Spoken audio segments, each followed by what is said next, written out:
Baby oil tapos shampoo, parang BS1. Ayos ah. Sana totoo, parang tipid tayong lahat mga ka-amazing. Ayan, naglagay siya. Alright, pinunasan.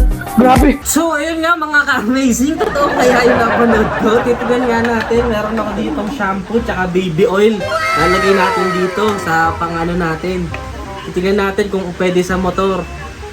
Konti lang mga ka-amazing kasi sayang. Ito, baby oil. Oh, di halata kung anong brand yan ha. Walang nabanggit. So, ayan daw, baby oil tsaka shampoo. Pampalit na daw sa BS1. Ayan, konti lang ginawa ko. Aalagin natin. Ayan na siya. Bumubula na siya. Ang bango niya, mga ka-amaze. Kasi shampoo eh. So yun, tatestingin natin sa motor. Tara! So yun, mga ka-amazing. Pinakasikreto, kailangan lumang boxer ang gagamitin. Lumang boxer. So tatestingin natin dito sa motor ko. Kung kikintab nga talaga siya. Yan, lalagay ko dito ah. Wow, kumintab nga talaga siya mga ka-amazing. Talagang kikintab niya, may baby oil eh. Pag umulan ka, bula ka dito, ka-amazing. So yun mga ka-amazing, kapag ka magpupunas kayo ng motor nyo, bili talaga kayo ng pang motor. Ito hindi to sponsor, binili ko talaga to. Ayan o, nakalagay pang matte. Since matte yung motor ko, nakalagay matte. Kung glossy naman yung motor nyo, ayan, may nakalagay din glossy.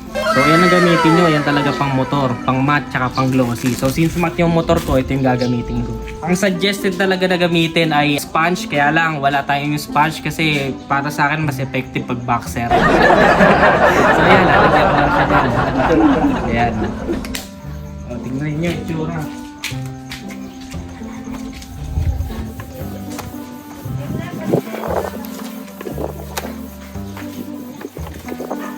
So kung makikita nyo, hindi siya kumintab.